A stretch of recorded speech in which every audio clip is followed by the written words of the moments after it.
Technical accounting series lecture 4 के साथ मैं हूँ गालिब हुसैन। आज की जो हमारा प्रेजेंटेशन है या आज का जो हमारा लेक्चर है उसके अंदर हम लोग बात करेंगे और समझने की कोशिश करेंगे कि एसेट्स को कितनी कैटेगरीज के अंदर क्लासिफाई किया जाता है, ठीक है? और वो कौन-कौन सी उसकी टाइप्स होती हैं। तो हम बात करते हैं आज सबसे पहले क्लासिफिकेशन ऑफ एसेट्स की।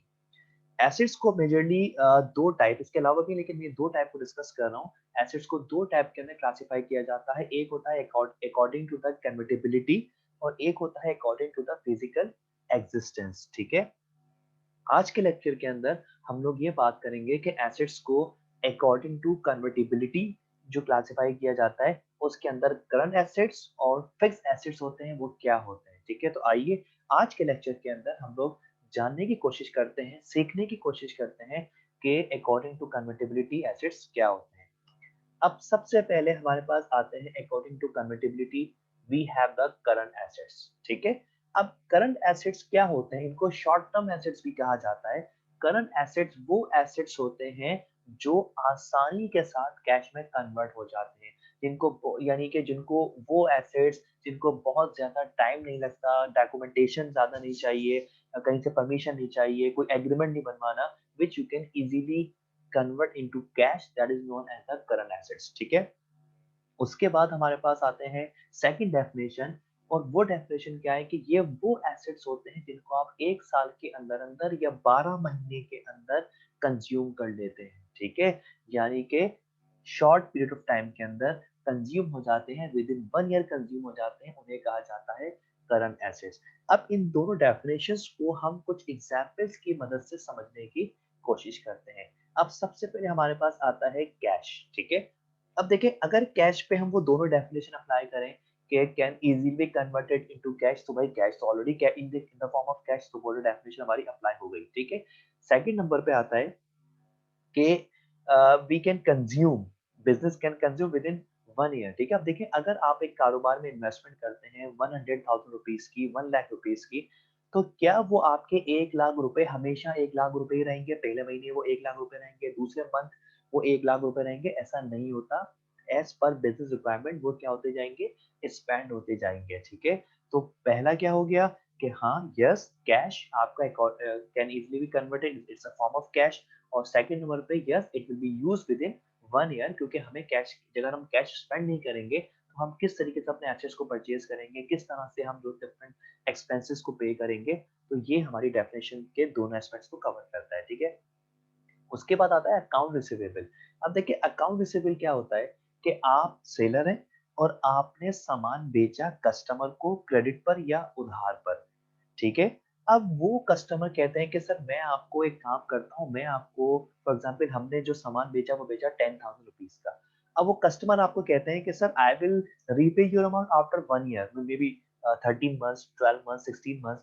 तो आप क्या मोर देन 12 मंथ्स, तो क्या आप उसको अलाउ करेंगे? नहीं, ठीक है? क्योंकि ज़ाहिर-सी बात है वो जो कैश आपका नहीं आएगा उसमें से फिर आप किस तरह से अपने अखराजात पूरे करेंगे, किस तरह से आप सामान परचेज़ करेंगे, इन्वेंटरी परचेज़ करेंगे, तो हम कभी भी अलाउ नहीं करते। तो अकाउंट रिसीवेबल क्या होता है? एक ऐसा अकाउंट होता है जिसके अंदर हम उस अमाउंट को शो करवाते हैं जो हमें कस्टमर से रिसीव करना है। अब अकाउंट रिसीवेबल के बदले में क्या रिसीव होगा? कैश रिसीव होगा, ठीक है? तो कैश अब क्या हो गया कि हम कभी भी कस्टमर को ज़्यादा टाइम नहीं देंगे कि वो हमें पैसे जो है वो बहुत डिले करके रिटर्न करे, ठीक है? या हमें रीपे करे।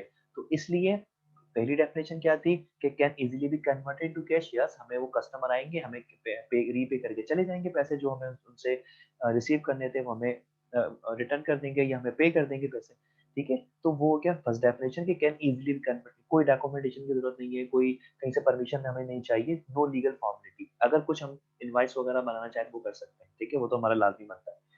सेकंड नंबर पे easily be converted with in 1 year, obviously कि भाई हम कभी भी अपने कस्टमर को 1 साल से ज़्यादा का टाइम नहीं देंगे, तो लिहाज़ा दोनों डेफिनिशन अप्लाई हो गई कि करंट एसेट्स वो होते हैं जो 1 साल के अंदर वो जो 1 साल के अंदर आप यूज़ कर लेते हैं और जो आसानी से कैश में कन्वर्ट हो जाते हैं। इसके बाद आपके पास आता है इन्वेंटरी। इन्वेंटरी क्या होता है? The stock which you have to sell it in the market, ठीक है? अब ज़ाहिर-सी बात है कि अब ऐसा तो नहीं हो सकता ना कि आपने सामान मर्चेंडाइज़ इन्वेंटरी आपने खरीद के रख दी और आप कहें भाई मैं तो नहीं बेच रहा इन्वेंटरी। ठीक है? तो अब आप नहीं बेचेंगे तो आपके पास कैश नहीं आएगा, ठीक है? तो पहली डेफिनेशन कि भाई इन्वेंट्री 1 साल के अंदर-अंदर कंज़्यूम हो जाती है, यूज़ हो जाती है, हम उसको सेल कर देते हैं क्योंकि उसी पे तो हमारा बिज़नेस जो है वो डिपेंड करता है। अगर हम मर्चेंडाइज़ नहीं बेचेंगे तो हमारी सेल्स नहीं होगी, जब सेल्स नहीं होगी तो हमारा रेवेन्यू जनरेशन नहीं होगा, हमारा कारोबार ऑपरेट नहीं करेगा, ठीक है? दूसरी definition easily be converted into cash. Yes, हम इजीली कन्वर्ट इनटू कैश हो जाती है इन्वेंट्री। यहाँ से हमने कस्टमर को प्रोडक्ट दी और हमने कस्टमर से कैश ले लिया in the form of cash इधर है, ठीक है? और अगर अकाउंटेबल भी होता है हमारा कि कस्टमर हमें कुछ टाइम बाद 1 वीक या 2 वीक बाद पे करेंगे, that is also known as the current assets, ठीक है? तो ये चीज हो गई। उसके बाद अगर आपके कारोबार ने कोई भी इन्वेस्टमेंट्स की है for short period of time like 6 months, 7 months, 8 months, with in 12 months, तो वो भी आपकी कहलाती हैं करंट एसेट्स, ठीक है? करंट एसेट्स वो एसेट्स होते हैं जो आसानी के साथ, आसानी का मतलब क्या हो गया कि बगैर किसी डॉक्यूमेंटेशन के, प्रॉब्लम के, परमिशन के, लीगल फॉर्मेलिटी के आप कैश में कन्वर्ट कर सकते हैं। वो आपके कहलाते हैं आसानी के साथ, ईज़िली, ठीक है? वो आपके क्या कहलाते हैं करंट एसेट्स। और दूसरी डेफिनिशन, ये वो एसेट्स होते हैं जो ऑटोमैटिकली आपके कारोबार के अंदर इस्तेमाल हो जाते हैं 12 महीने के अंदर-अंदर, क्योंकि मेजर आपका कारोबार इन पे डिपेंड करता है। ठीक है? क्लियर हो गया? अब हम लोग बात करते हैं नेक्स्ट टाइप की which are known as the non current assets और इनको फिक्स्ड एसेट्स भी कहा जाता है। अब ये जो हमारे एसेट्स होते हैं, ये करंट एसेट्स का अपोज़िट होते हैं। ठीक है? ये वो एसेट्स होते हैं जिनको हम 1 साल से ज़्यादा अरसे तक यूज़ कर सकते हैं, जिनकी लाइफ 1 साल से ज़्यादा होती है, ठीक है? जिनको हम कारोबार में इस्तेमाल कर सकते हैं, लेकिन 1 साल से ज़्यादा ही इस्तेमाल कर सकते हैं। और दूसरे नंबर पे ये वो एसेट्स होते हैं जो कारोबार को 1 साल से ज़्यादा अरसे तक बेनिफिट पहुँचाते रहते हैं, ठीक है? इनका जो बेनिफिट होता है वो 1 साल तक नहीं होता, बल्कि 1 साल से ज़्यादा अरसे तक ये कारोबार को फ़ायदा पहुँचा सकते हैं। अगर एक और डेफिनिशन में इसमें एक और लाइन ऐड कर दूँ कि ये वो एसेट्स होते हैं जिनको आप आसानी से कैश में कन्वर्ट नहीं कर सकते। These are the assets which can not easily be converted into cash, ठीक है? वो जो करंट एसेट्स थे, वो आसानी से कैश में कन्वर्ट हो जाते थे। लेकिन ये वो एसेट्स होते हैं जिनको आसानी से कैश में कन्वर्ट नहीं कर सकते। अब क्यों नहीं कर सकते, मैं आपसे आगे बात करता हूँ। 3 आपने डेफिनिशन को याद रखना है। पहली क्या हो गई कि फिक्स्ड एसेट्स या नॉन करंट एसेट्स वो होते हैं जिनकी लाइफ 1 साल से ज़्यादा होती है। जब लाइफ उनकी 1 साल से ज़्यादा होगी तो the these assets are going to provide benefit to the business for more than 1 accounting period. सही है? और थर्ड डेफिनिशन मैंने आपको क्या बताई थी कि these are the assets which can not easily be converted into cash. सही है? एग्ज़ाम्पल समझते हैं, ठीक है? ये 3 डेफिनिशंस हो गई। अब इसके बाद हम आते हैं इस एग्ज़ाम्पल को समझने के लिए कि इसकी एग्ज़ाम्पल्स क्या होती हैं। सबसे पहले आती है आपकी ऑर्गेनाइज़ेशन, आपकी बिल्डिंग, ऑफ़िस बिल्डिंग आपने जो खुद परचेज़ की है। अब मुझे एक बात बताएँ, 3 डेफिनिशन हम लोगों ने पढ़ी। अब बिल्डिंग की जो लाइफ़ होती है वो ज़ाहिर-सी बात है 1 साल से ज़्यादा होती है। भई ये बिल्डिंग कब तक ऑपरेशन में यूज़ वूज़ हो सकती है, 10 साल, 15 साल, तो उसकी लाइफ़ 1 साल से ज़्यादा होगी बिल्डिंग की, तो आपको 1 साल से ज़्यादा अरसे तक बेनिफिट प्रोवाइड करेगी बिल्डिंग, ठीक है? उसके बाद क्योंकि बिल्डिंग को बेचना इतना आसान नहीं है जितना कि आप इन्वेंटरी को बेचते हैं, जितना कि आपके पास जो दूसरी फॉर्म्स है शॉर्ट टर्म इन्वेस्टमेंट है, ठीक है? लेकिन यहाँ पे अगर हम फॉर एग्ज़ाम्पल मैंने ऐसे बिज़नेस की परचेज़ की कारोबार के लिए बाद में उसको बेचना चाहता हूँ, तो आप इसको आसानी से कैश में कन्वर्ट नहीं कर सकते, इसके लिए लीगल डॉक्यूमेंटेशन है, आपको लीगल प्रोसेस करना पड़ेगा। उसके बाद वो पार्टी आपके उस प्राइस पे एग्री करते हैं, नहीं करते। फिर उसके बाद अगर सेल हो जाएगा तो उसके बाद आपको ओनरशिप ट्रांसफर करानी है, तो it will take some legal formalities, ठीक है? It will take time and you have to fulfil some legal formalities, ठीक है? तो इसलिए इनको कहा जाता है नॉन करंट और फिक्स्ड एसेट्स। इसी तरीके से आपके पास प्लांट एंड मशीनरी होते हैं। अभी इतने बड़े-बड़े प्लांट एंड मशीनरी को क्या बेचना आसान है? आपने इंस्टॉल तो करवा लिए।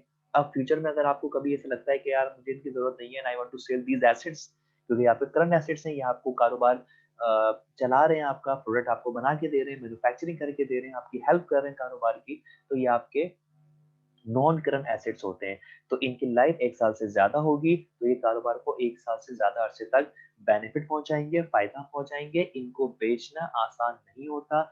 ये आपके सामने जो पिक्चर्स हैं, आप खुद सोचें कि अगर आप इनको सेल आउट करने जाएँगे, अच्छा सेल आउट का मतलब क्या होगा कि अगर हमें इसकी ज़रूरत नहीं है, हमने इंस्टॉल किया था, हमने 2-3 साल, 4 साल इस्तेमाल किया, अब अगर हम इसको सेल आउट करने जाते हैं कि हम अपने बिल्डिंग रिप्लेस करने जा रहे हैं, कोई न्यू बिल्डिंग परचेज़ करेंगे और we are going to install some to purchase some other plant and machinery, तो फिर हमें पुराने वाले को बेचना पड़ेगा। तो हम उसको बेचने भी जाएँगे, तो हमें उन एसेट्स की जो आसानी के साथ जो है वो ये कैश में कन्वर्ट नहीं होते because of the legal formalities, ठीक है? इसी तरीके से you have the furniture, and you have the motor vehicles. So there are so many other non-current assets और fixed assets, लेकिन यहाँ पे जो मैंने बात की है वो मैंने इन चार के आपको एग्जांपल्स यहाँ पे दी है। अब एक लाइन में मैं इसको सम अप कर रहा हूँ। करंट एसेट्स को कहा जाता है शॉर्ट टर्म एसेट्स। ये वो एसेट्स होते हैं जो एक साल के अंदर अंदर कारोबार के अंदर यूज हो जाते हैं और एक साल के अंदर अंदर ही कारोबार को फायदा पहुंचाएंगे और वो एक साल के अंदर ही जो है वो यूज हो जाएंगे। मैं बात कर रहा हूँ करंट एसेट्स की, ठीक है? और आसानी के साथ कैश में कन्वर्ट हो जाएंगे। तो आपको 2 डेफिनेशन ज़रा ज़हन में रखनी है कि ये वो एसेट्स होते हैं जो आसानी से कैश में कन्वर्ट हो जाते हैं और जो 1 साल के अंदर कारोबार को फ़ायदा पहुँचाते हैं। नॉन करंट एसेट्स या फिक्स्ड एसेट्स क्या होते हैं कि ये वो एसेट्स होते हैं जिनकी लाइफ 1 साल से ज़्यादा होती है। ये वो एसेट्स होते हैं जो कारोबार को 1 साल से ज़्यादा अरसे तक फ़ायदा बेनिफिट पहुँचाते हैं, ठीक है? ये वो एसेट्स होते हैं जो आसानी के साथ कैश में कन्वर्ट नहीं हो सकते। ठीक है? तो मैं उम्मीद करता हूँ यहाँ पे आपको करंट एसेट्स और नॉन करंट एसेट्स समझ में आ गया होगा। ये जो हम लोगों ने डिस्कस की थी डेफिनेशंस एसेट्स की क्लासिफिकेशन ये थी अकॉर्डिंग टू कन्वर्टिबिलिटी और according to convertibility we have the current assets and non current assets. ठीक है? इंशाल्लाह मिलते हैं नेक्स्ट लेक्चर के अंदर और अगर आपको कोई भी चीज़ पूछनी है, if you have any questions you can type your question in the comment box and I'm going to answer your question. Allah Hafiz.